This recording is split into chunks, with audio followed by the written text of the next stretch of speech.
Aleluia. Está escrito, 1 Reis 18:30. Então Elias disse a todo o povo: aproximem-se de mim. E todo o povo se aproximou dele.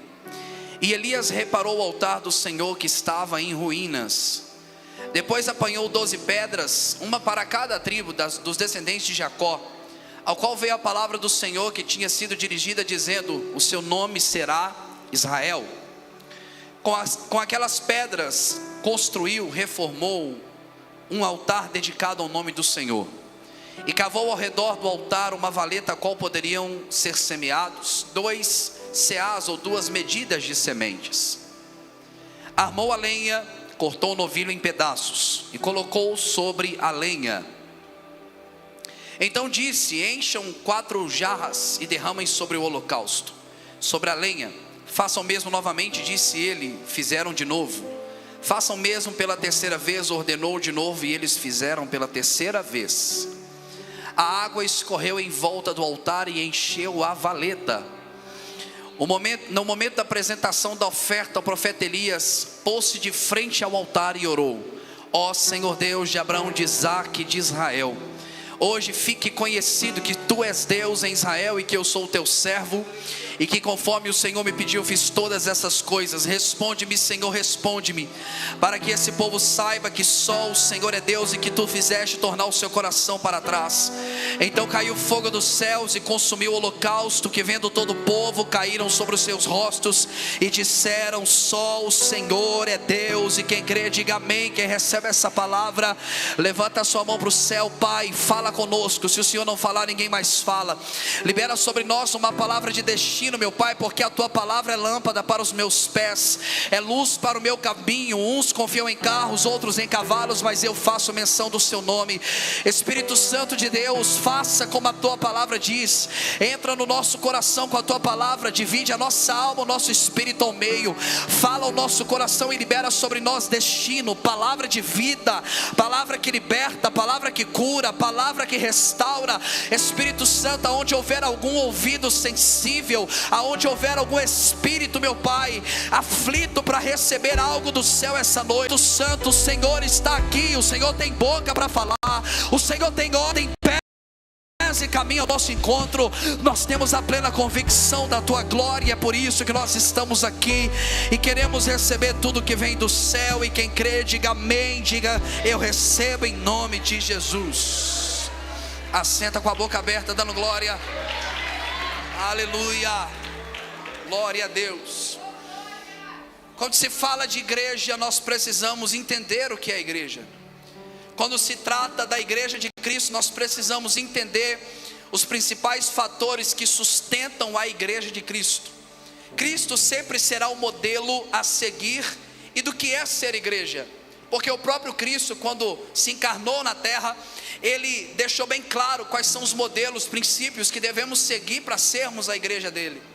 Ele é o cabeça e nós somos o corpo, e o corpo comunica com o cabeça e vice-versa. Então eu quero que você entenda uma coisa: não existe igreja sem altar. É impossível você imaginar igreja sem altar.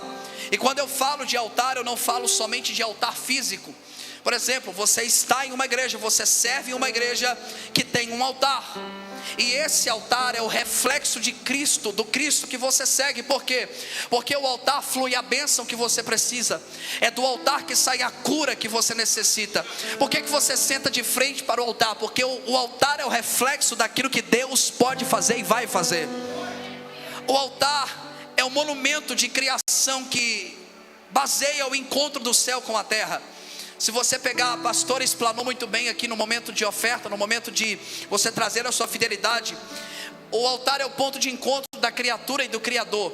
Se você pegar a Bíblia, todas as vezes que Deus queria fazer algo ou se comunicar com algo importante, Ele mandava as pessoas construírem um holocausto, porque o altar é o reflexo da criatura, do encontro da criatura com o Criador. Quem está comigo, diga amém. Diga comigo assim: o altar é o ponto de encontro da criatura e do Criador, da igreja e do dono dela. O altar físico é o altar da sua igreja, é o altar que você todo domingo, toda quarta-feira senta, olha para ele, e você crê que daquele altar flui alguma coisa que vem de Deus. É mais ou menos uma brincadeira. Quem já brincou de telefone sem fio aqui? Quem já brincou de telefone sem fio? É a mesma coisa. É como se Deus comunicasse a esse altar, e esse altar comunica ao seu coração, e vice-versa. O que é ser profeta? Profeta recebe de Deus, entrega para a igreja. O que é ser sacerdote? Buscar com a igreja, entender a demanda da igreja e levar para o Senhor. É uma função de ligação. E quando eu falo de altar espiritual, estou falando do seu coração, porque a palavra diz: sobretudo guarde o seu coração, porque dele procede as fontes de vida. Agora preste muita atenção, observa a palavra: sobretudo guarde o seu coração. Quem não guarda o coração é porque não guardou outras coisas. Porque sobretudo guarde o seu coração. Nós temos 3 entradas totalmente espirituais que nós precisamos guardar. A Bíblia fala assim, que os nossos olhos, se os nossos olhos forem bons, todo o nosso corpo terá luz. Mas se os nossos olhos forem maus, todo o nosso corpo terá trevas. A Bíblia fala que a fé vem pelo ouvir, e ouvir a palavra de Deus. E a Bíblia fala, Paulo declara que o que te estraga, o que te contamina, não é o que entra, mas é o que sai. Então existem 3 pontos antes do coração que você deve guardar para ser igreja. Primeiro, os seus olhos. Segundo, os seus ouvidos. Terceiro, a sua boca. Se você conseguir controlar essas 3 coisas no mundo espiritual, se você conseguir guardar os seus ouvidos para ser direcionado pelo Espírito de Deus, se você guardar os seus olhos e clamar para que os seus olhos sejam os olhos de Cristo, e se você tiver controle sobre a tua língua e entender que a tua boca foi feita para profetizar e para demandar, querido, olha para mim, toda vez que você abre a sua boca, Deus libera através das suas palavras, no mundo físico e espiritual é liberado um algoritmo. Porque nós temos o poder da palavra. Se você pegar Gênesis, você vai ver que pelo poder da palavra o Senhor criou todas as coisas. E disse Deus: haja, e apareceu. E a mesma coisa está sobre você, porque Deuteronômio 30 versículo 9 vai dizer que se as promessas de Deus não estão longe, não estão nos céus para que você peça alguém para buscar, não estão além do mar para que você peça alguém para viajar e buscar, pois as promessas que hoje eu te ordeno estão na tua boca e no teu coração. Ser igreja é guardar essas 3 coisas. E o que isso tem a ver com o que nós lemos? O texto que nós lemos, preste muita atenção para você entender. Israel passou por muitos momentos difíceis, de falta de comunicação com o Senhor. Uma Israel que foi criada para adorar, foi criada para servir, foi criada para cantar hinos ao Senhor, foi criada totalmente, querido. Para que você nasceu? Preste muita atenção, que fique bem claro isso. Nós nascemos para 2 coisas: para adorarmos e para sermos amados. Não existe outro motivo pelo qual você nasceu: ser amado e para que você entenda que você carrega algo de Deus sobre você. Os ataques que você enfrenta revela o tamanho daquilo que Deus colocou no seu coração, para que pessoas saibam que através de você, para que a tua casa saiba que através de você, para que a tua igreja saiba que através de você existe uma unção que demanda do céu, para impactar vidas, para curar, para salvar. Eu disse aqui de manhã, e foi aonde Deus me travou hoje aqui de manhã, e eu quero frisar isso, porque quando eu orava ali, o Senhor falava isso comigo. A igreja parou de crer no sobrenatural. Eu vou te explicar o porquê. A gente gourmetizou demais o negócio. A mesma coisa, a gente ia tomar um sorvete, aquela sorveteria de bairro mesmo, na esquina da nossa casa, que a gente encontrava até um pedaço de plástico dentro do sorvete, estava tudo bem, a gente tirava e jogava fora. Agora não pode falar sorvete, agora como é que é? Gelato. A gente tem a tendência, por causa do conhecimento, por causa das estações, a gente tem a tendência de gourmetizar o negócio. E está tudo bem. Só que ao gourmetizar, ao otimizar aquilo que nós entendemos, nós precisamos aprender que existe uma base que não pode ser tirada de nós. E a base da igreja é caminhar sobre o sobrenatural. A base da igreja é crer que Deus tem cegos para que possam voltar a enxergar. A base da igreja é caminhar sobre o sobrenatural, crendo que através da sua oração, através daquilo que Deus colocou em você, cadeirantes vão entrar na cadeira de rodas, mas sairão correndo dessa igreja. Nós precisamos voltar a entender que o sobrenatural é a coroa da igreja. Eu vou repetir, nós precisamos voltar a crer no sobrenatural e nos impossíveis de Deus. Israel esqueceu de quem ela era. Israel esqueceu de quem Deus era. Só que eu tenho uma notícia para te dar: Todas as vezes que nós perdemos a nossa caminhada e a percepção de quem Deus é, Deus vai nos apresentar alguém que está totalmente focado naquilo que é ser igreja e naquilo que é caminhar sobre o sobrenatural.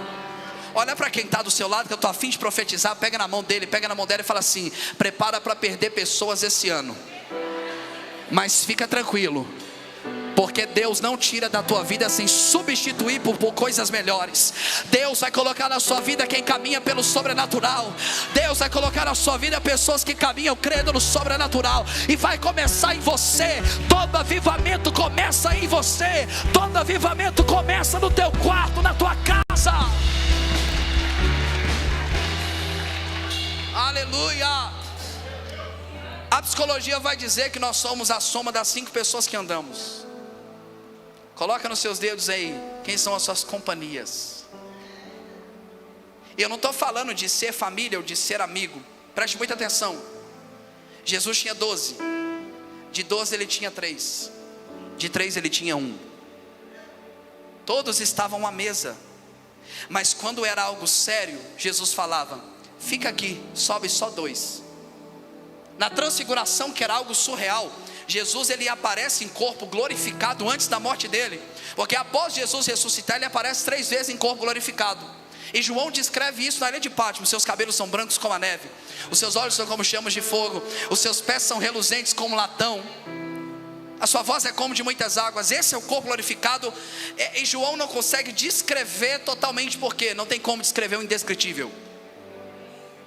Toda vez que Jesus precisava viver algo do sobrenatural, do céu, para mostrar para os discípulos, ele chamava particularidades. Mas quando era algo muito pessoal, ele chamava o discípulo amado João. Se Jesus tinha seletividade com pessoas, eu não vou ter?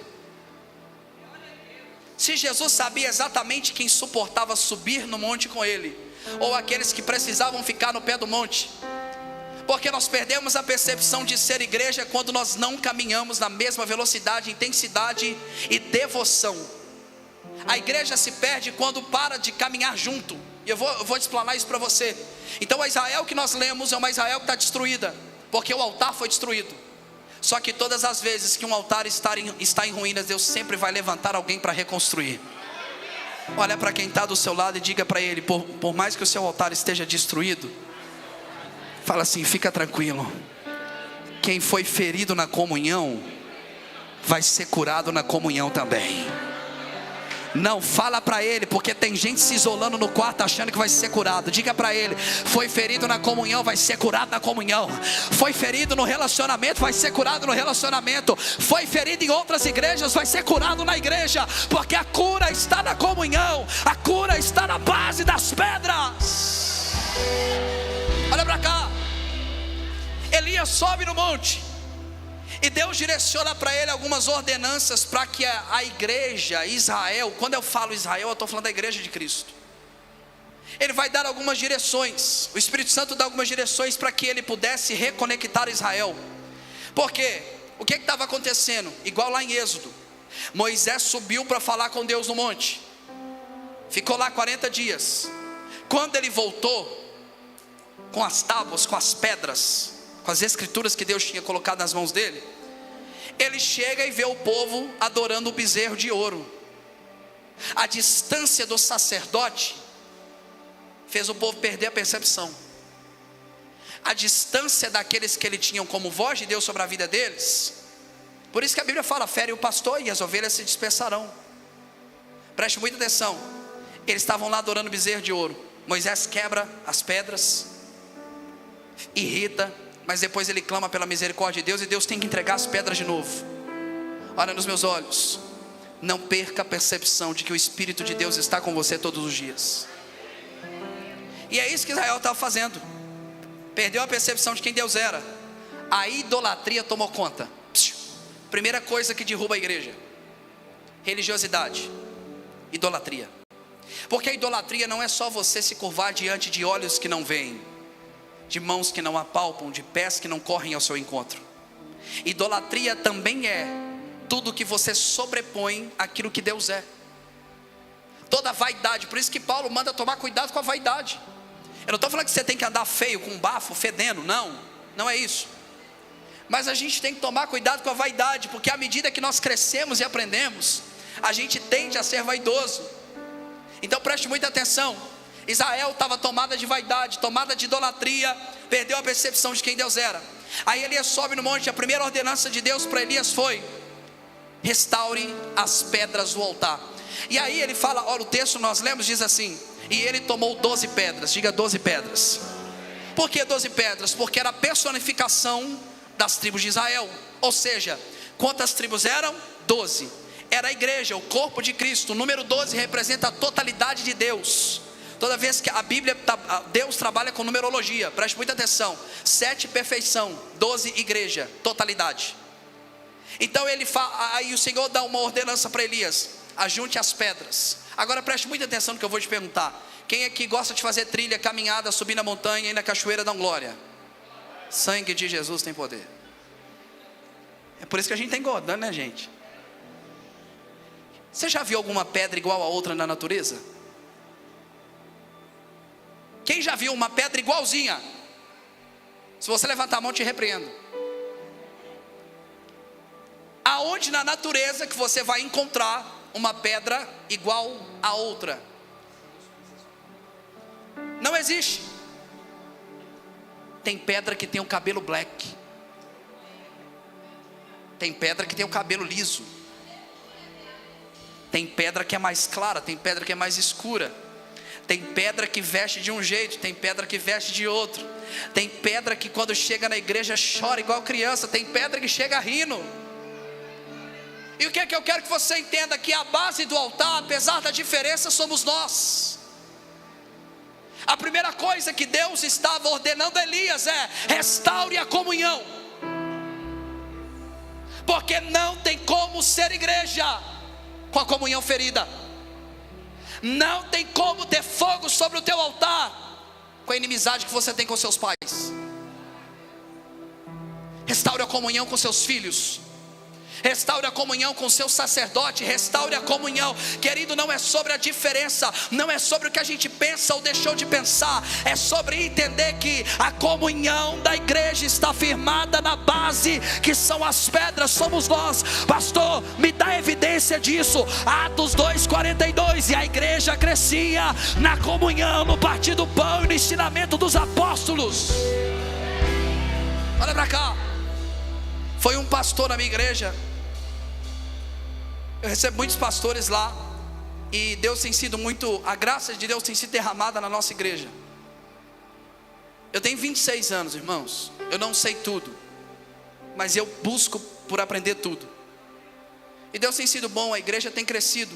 Aí um pastor falou para mim assim: como você coloca mais de 200 pessoas numa terça-feira na igreja? Eu acho que ele esperava métodos. E existem métodos. Existem departamentos. A gente gourmetiza a igreja, a gente coloca ar-condicionado, a gente põe telão, a gente põe iluminação. Isso tudo é bom. A gente serve pipoca na entrada. Não tem nada a ver se vir pipoca na entrada da igreja, viu? Não viaja não. A gente gourmetiza o negócio. Só que o problema é a gente exceder e esquecer daquilo que é base. Esse é o problema. Aqui que está o problema. E a igreja crescia no ensino dos apóstolos, na comunhão e no partir do pão. Porque é no partir do pão que os olhos se abrem, para receber direcionamento, para receber graça, para receber perdão, para receber amor, para receber tudo aquilo que Deus tem para fazer. Não tem segredo. É Bíblia. Firma a estaca na base que vai dar certo. A primeira coisa que Elias precisa fazer para resgatar o olhar de Deus sobre Israel, porque a falta de comunhão com Deus resulta na falta de comunicação do céu. Às vezes a resposta que você não tem está na falta de comunhão que você remedia.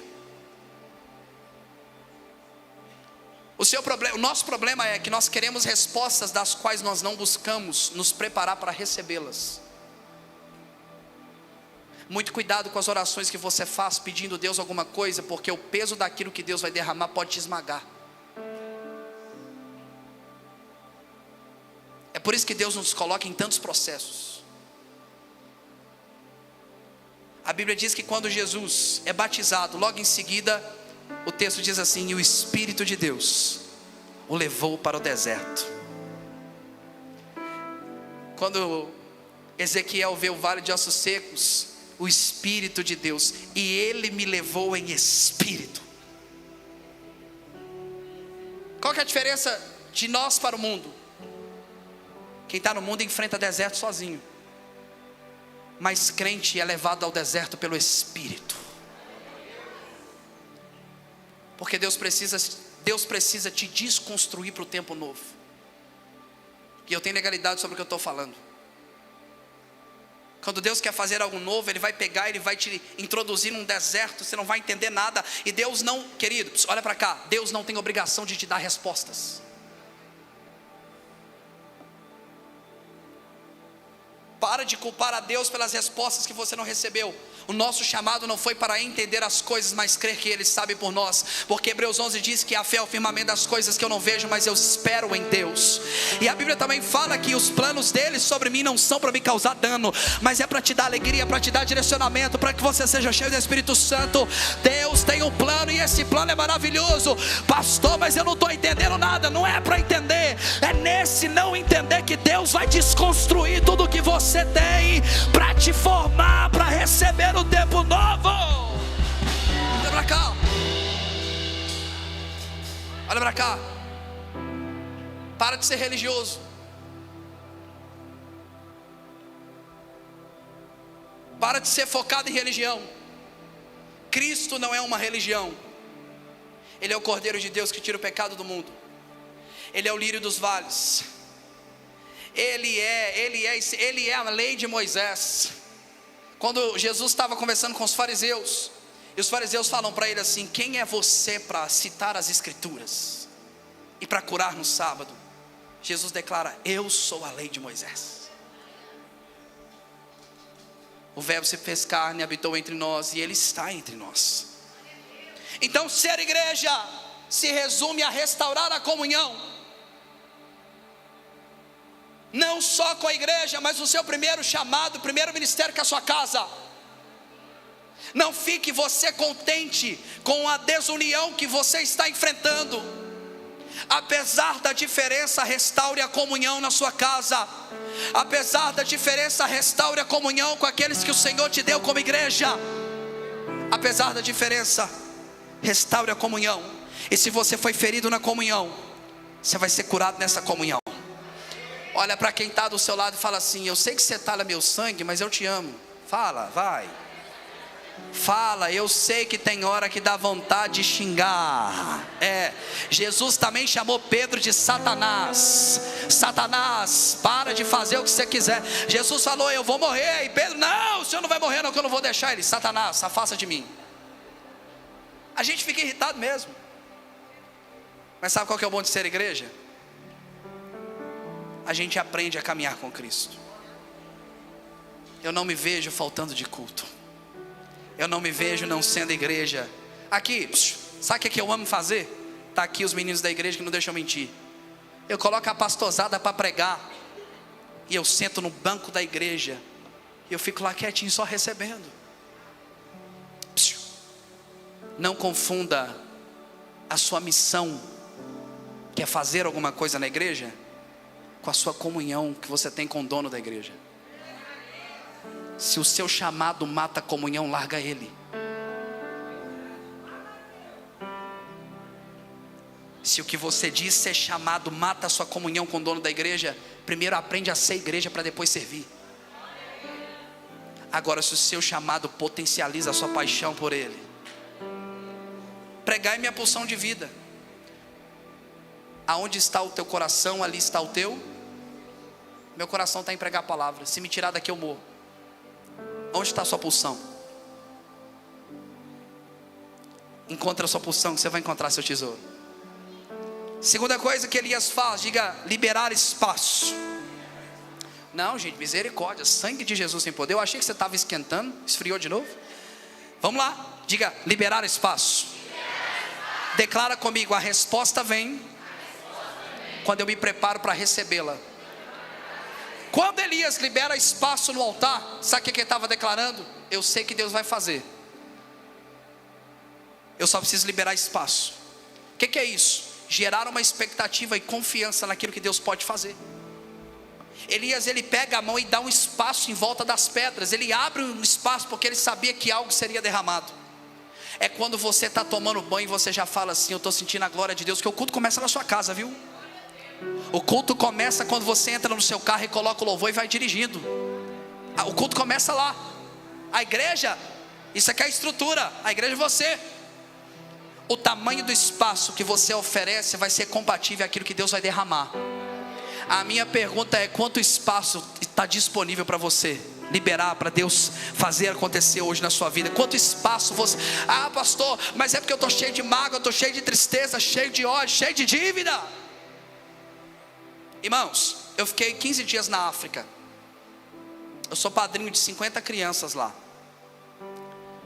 E uma das coisas que eu aprendi estando lá, porque eu vi pessoas com fome, sem roupa, bacana igual a gente assim, roupa rasgada, suja, mas quando eles chegavam na igreja,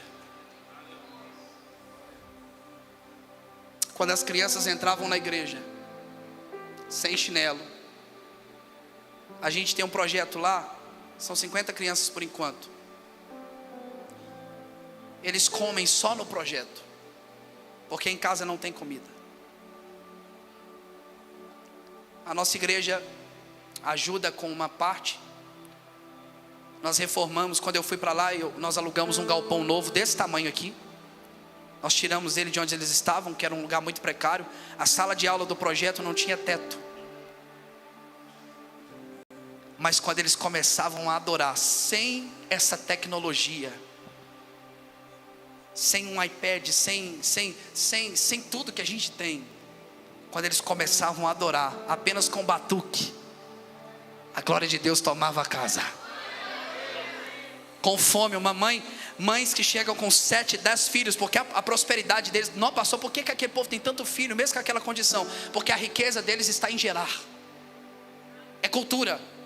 A gente não tem nada, mas a gente pode gerar. O que eles podem fazer? Um pai de família em Angola ganha 30 mil kwanza. Pastor, quanto é 30 mil kwanza? 210 reais. Mas quando eles entram na igreja, quando fala Jesus, quando fala Bíblia, eu mandei para lá mais de 150 Bíblias antes de eu ir pessoalmente. Quando a caixa de Bíblia chegou lá, as crianças voaram em cima da caixa, porque eles queriam ter uma Bíblia, porque são 5 pessoas para ler uma, porque é caro para comprar. E entre comprar uma Bíblia, eu preciso alimentar minha casa. A gente precisa aprender a ser igreja.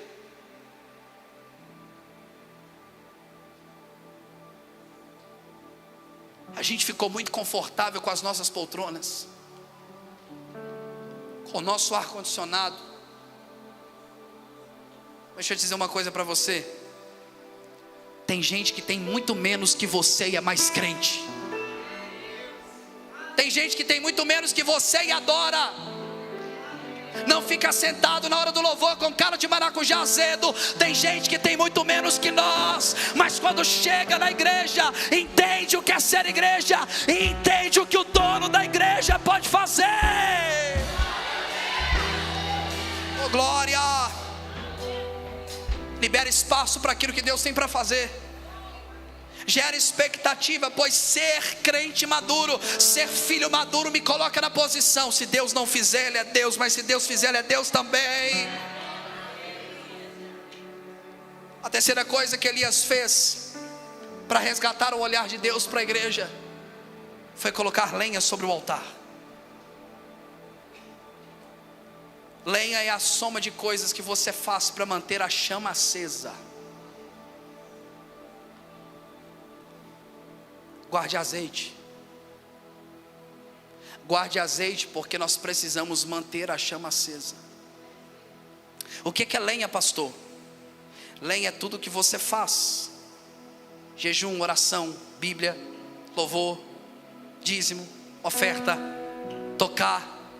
Isso é sua função, mas isso é colocar lenha sobre o altar. Deixa eu dizer uma coisa para você. Coloca lenha nesse altar. Agora o engraçado, preste muita atenção. Fala comigo, a lenha é comigo. E o fogo é com quem? Não. Pega Levítico. Aquela famosa frase que a gente lê nas conferências: e o fogo arderá continuamente no altar. Agora deixa eu te fazer uma pergunta. 3 coisas que os sacerdotes precisavam fazer. Primeira coisa, trocar as vestes. Primeira coisa era retirar a cinza velha. Porque Deus, segura aqui, pare de se respaldar naquilo que Deus fez um dia. Deus tem coisa nova. Para de contar o mesmo testemunho sempre. Para de caminhar sempre pela mesma coisa. Deus tem coisa nova. Retira a cinza do altar. E depois ele vinha, trocava de roupa. Aí depois, agora preste atenção. Tudo que o sacerdote, pega Levítico e estuda. Tudo que o sacerdote precisava fazer, ele fazia.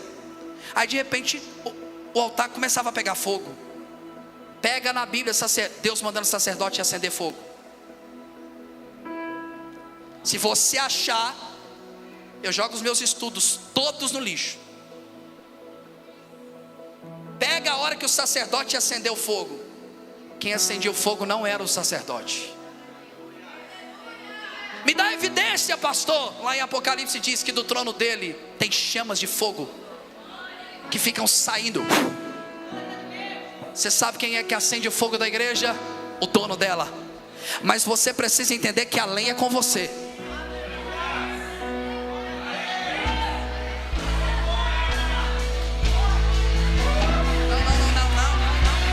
Não, é para você colocar lenha, vai.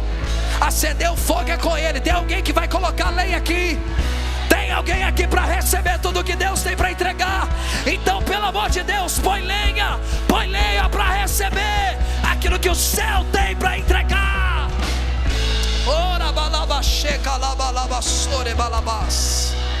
Deixa eu ver se você entendeu. Vou até soltar o microfone.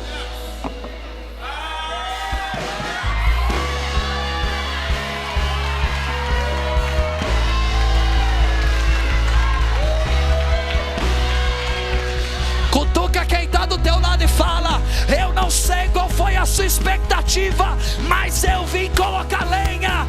Eu vim colocar lenha porque eu quero fogo. Oh meu Deus do céu. Oh glória. Oh glória. Oh glória. Oh glória. Oh glória. Oh glória. Ora bacheca na larabasore balabas. Eu quero declarar, por mais que o seu altar estava com cinza velha, tem fogo, tem lenha nova, volta a jejuar, volta a fazer aqueles propósitos doidos de andar descalço, volta a raspar a cabeça, volta a subir no monte, volte a crer no sobrenatural. Sabe o que Deus está falando para mim aqui? Tem gente aqui que acreditava naqueles jejum doido.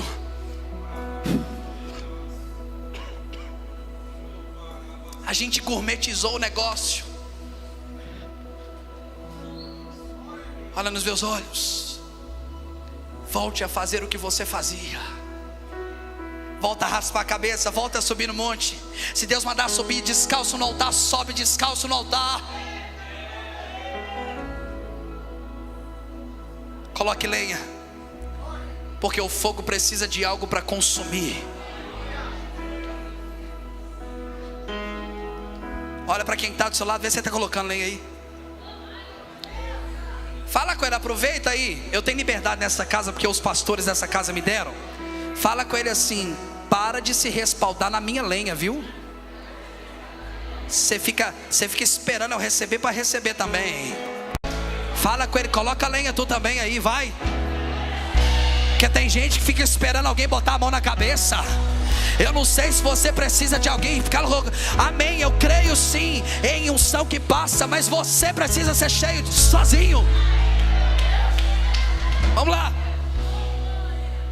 Depois de colocar lenha, ele corta um novilho em pedaços, um sacrifício, um bezerro novo, e põe sobre o altar. É aí que Deus, que estava assim, por causa da idolatria, por causa do pecado, por causa da distância, quando o sacrifício é colocado no altar, aí Deus faz assim. Porque lá em Êxodo diz, a cada sacrifício que ele estabeleceu para o sacerdócio, embaixo, repete lá várias vezes assim: e o sacrifício subiu como cheiro suave. E quando eu falo de sacrifício, eu não estou falando só de dízimo e oferta no altar, não. Também. Eu estou falando é a soma de coisas que você está disposto a fazer para carregar a glória de Deus. Porque santidade é a resposta. Qual que era o brasão do sacerdócio? Quem lembra? Quando Deus determinou a tenda, o tabernáculo: santidade ao Senhor. Porque sem santidade é impossível. Olha para mim. O que você está disposto a fazer para carregar a glória de Deus? Quais são as renúncias que você está disposto? Não, pastor, é porque aquela cervejinha no domingo. Deixa eu te explicar uma coisa, olha para cá. Tem coisa, preste muita atenção. Existem coisas que na necessidade humana você poderia fazer. Só que eu escolhi ser nazireu. O que é ser nazireu? É ser separado. É ser aquele que carrega a glória. É entrar num ambiente e você sentir que alguém entrou com você. É você ser diferenciado. É para ser. Quem ama mais recebe mais. Ponto. Quem ama mais recebe mais. E todo sacrifício antecede resposta. Coloca a sua vida em santidade. Fala comigo assim: só existe provisão se eu estiver indo para onde Deus mandou. Vai, 1, 2, 3 e... Não conte com a bênção de Deus se você não quiser obedecê-lo. Agora, se você estiver na rota da obediência, vai vir o dinheiro que precisa, vai vir pessoas que precisam, vai vir tudo. Porque santidade revela vontade. À medida que eu me santifico, eu vejo o caminho que Deus traçou. Quem tem carro? Quem não tem, recebe. Quem recebeu com fé vai ter. Quando está de noite, a gente acende o farol e a gente vê 1 metro, 1,5 metros ali, não é? Mas se eu não caminhar, eu vou ver o caminho. Eu tenho farol, mas eu preciso caminhar. A santidade é isso. A santidade, quando a gente se coloca em santidade ao Senhor, a gente começa a andar e enxergar o caminho, e tudo fica mais claro. Depois disso, Elias chamou os auxiliares dele e diz assim: Elias, auxiliares, encham 4 cântaros de água. Qual que era o pedido de Elias? Para cair o que sobre o altar? E agora ele está jogando água? Quem tem fogão de lenha em casa aí? Tem alguém? Senhora tem? Domingo que vem nós vamos almoçar lá, viu? Frango com quiabo, feijoada. Ela tá levando a sério, viu, gente? Se molhar, vó, se molhar a lenha dá certo.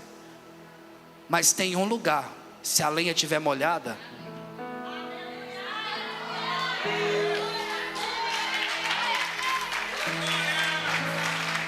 entendi não, pastor, vou te explicar. O reino de Deus é o único lugar que pega fogo no molhado. Não entendi, vou mastigar para você entender. Quem vive no reino de Deus e caminha na vontade dele, vê impossível acontecer, vê o que era natural se tornando sobrenatural. Olha, Olha para quem está do teu lado e fala assim: Deus vai complicar as coisas, mas não para você perder a fé, só para mostrar o poder dele, só para mostrar o poder dele, só para mostrar o que ele pode fazer. Oh meu Deus do céu.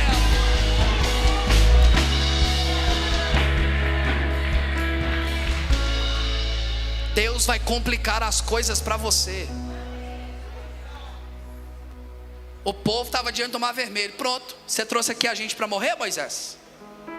Se for para a direita, Baal-Zephon, terra de canibais. Se for para a esquerda de Piairote, montanhas intransponíveis. Se voltar, Faraó pega a gente. E quem foi que mandou Faraó ir atrás do povo? O próprio Deus. Porque ele já tinha abençoado para o povo ir. Aí ele falou assim: o Espírito Santo de Deus, a Bíblia fala que Deus endureceu o coração dele mais uma vez. Vai atrás do povo e mata eles. Pega o texto. Eles já estavam caminhando. Aí Deus fala com Moisés assim: fala com o povo, volte e acampa em Piairote. Volte, lá está escrita a palavra volte. Às vezes Deus faz a gente retroceder e fala assim: o que o senhor está arrumando? Deus vai secar os seus recursos, porque quando a bênção chegar, não vai haver respaldo de que foi você quem fez, mas foi a mão de Deus. Não, pega na mão de quem está do teu lado e fala assim: eu sei que está difícil, mas o que fez a ferida ligará. O que te colocou no deserto também vai te tirar. O que colocou você em Piairote sem saída, fica tranquilo, porque quem é esse que até o mar lhe obedece? Quem é esse? Quem é esse que até o mar obedece? Esse é o Deus da igreja. Oh glória! Deus está falando para alguém aqui: volta a crer no impossível. Deus está falando para alguém aqui: volte a crer no impossível. Volte a crer que Deus pode fazer. Volte a crer que olhos podem voltar a enxergar. Volte a crer que paralítico levanta da cadeira de roda. Ah pastor, mas não tem jeito. Mas tem sim, é só Ele pode. Fica de pé.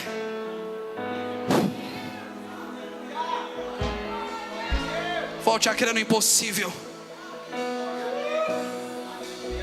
Volte a crer no impossível.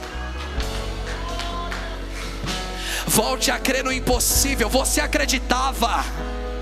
Vou dizer de novo: você acreditava, você cria.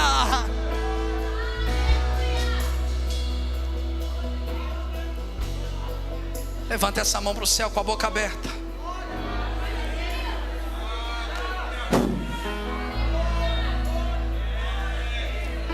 Você acreditou no impossível quando você começou, você lembra?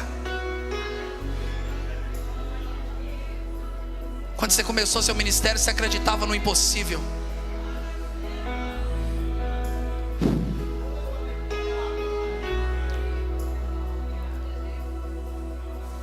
Feche os olhos.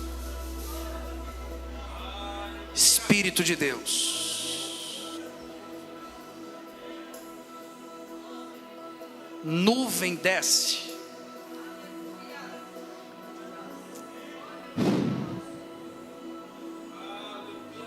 Ruar, receba o sopro do Eterno. Receba paz, receba alegria, receba a restauração do altar.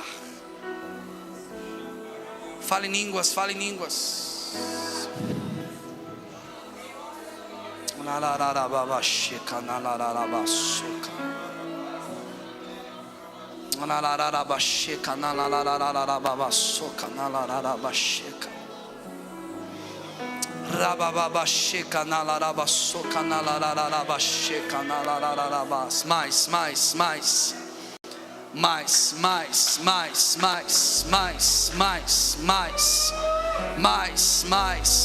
Mais. Receba. mais, mais, mais, mais, mais, mais, mais, mais, mais de Deus, mais de Deus. Volta a crer no impossível, volte a falar em línguas, volte a acreditar no sobrenatural. Não, pelo amor de Deus, tem alguém entendendo o recado de Deus aqui essa noite? Tem alguém entendendo o recado de Deus aqui essa noite? Deus está dizendo: eu preciso de uma igreja nesse último tempo que crê no sobrenatural.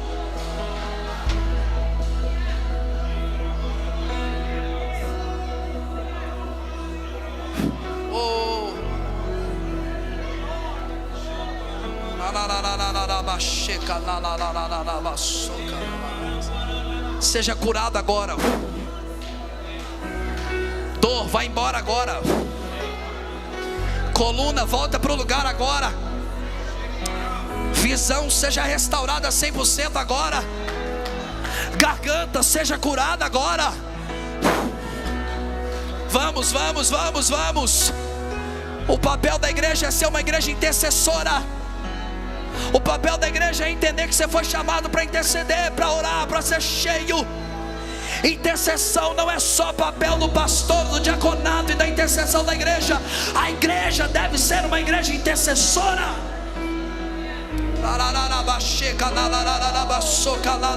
Vai, aumenta a intensidade. Aumenta a intensidade. Receba, receba alegria. Vamos, vamos, e aqui Água Branca, receba. Receba, receba, receba. Receba paixão, receba fogo. Vem, vem, vem. Abra tua boca, abra tua boca.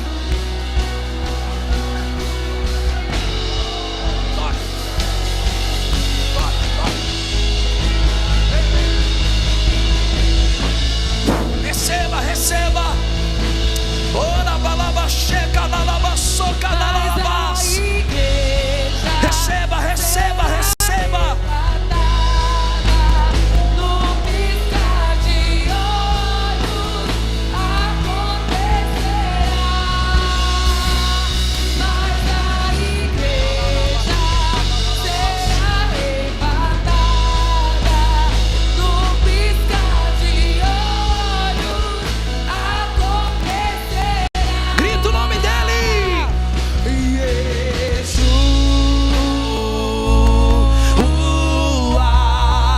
O Messias aguardado, ele vem me buscar. Yeshua,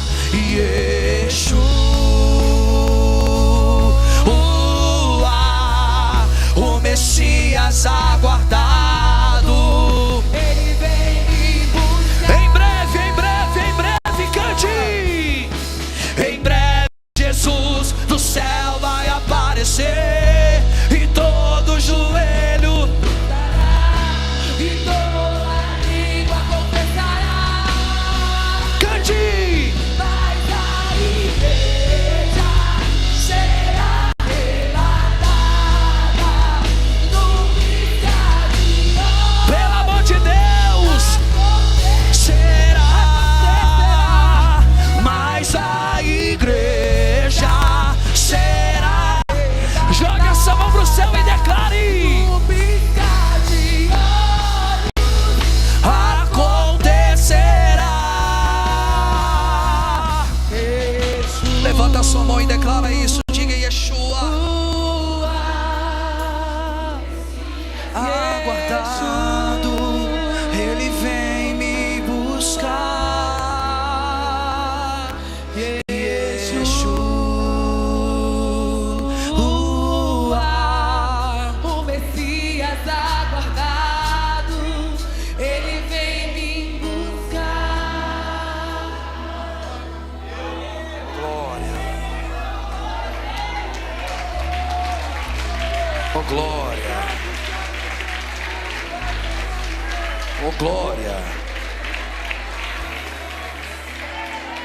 Aleluia. Olha para a igreja que está do seu lado aí. Olha para a igreja que está do seu lado e diga para ele: você é a igreja. Restaure a comunhão. Libera espaço. Coloca lenha. Diga para ele: creia no impossível. Fala assim: volte a crer nas coisas espirituais. Volte a crer no poder da tua oração. Você crê nisso? Se você crê, aplauda o Senhor mais uma vez.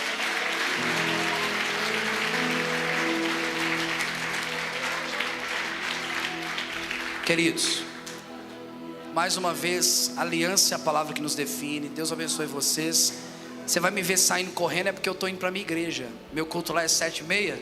Dá tempo de pegar pelo menos o final e dar a bênção apostólica. Porque quem é igreja não consegue ficar sem ir na igreja, né, gente? Que Deus abençoe vocês. Aliança é a palavra que nos define. Espero voltar outras e outras vezes nessa casa, em nome de Jesus. E eu declaro sobre a tua vida shalom, shalom. Nada quebrado, nada faltando, nada fora do lugar. Deus te abençoe. Glória a Deus. Vamos abençoar o pastor então rapidinho, para ele ainda pegar o culto. Pastor que ama é assim, né? Tem que lá ver as ovelhas um pouquinho. Estenda suas mãos. Deus, nós te glorificamos. Obrigada, Senhor, por essa palavra, por esse renovo. Deus, abençoe a vida do pastor Vinícius. Deus, continue derramando sobre a vida dele, Senhor, poder sem medida, unção sem medida. Deus, abençoe aquela igreja, que o Senhor o conduza em sabedoria, que o Senhor traga ovelhas para serem, Senhor, ministradas e salvas para a tua glória através da vida dele, do ministério, da liderança daquela igreja. Nós os abençoamos em nome de Jesus. Amém. Glória a Deus. Vai em paz, pastor. Deus abençoe, viu? Aleluia. Levante as suas mãos. Vamos terminar este culto louvando o Senhor com alegria. Amém. Glória a Deus. Tem lenha aí para queimar? Glória a Deus. Que essa semana você produza mais e mais lenha, orando, lendo, jejuando, servindo ao Senhor, e que desça fogo sobre a sua vida todos os dias, para a glória do Senhor. Que o amor de Deus Pai, a graça do Senhor Jesus e a comunhão do Espírito Santo seja conosco hoje, amanhã e para todos sempre. Amém. Vai em paz, querido.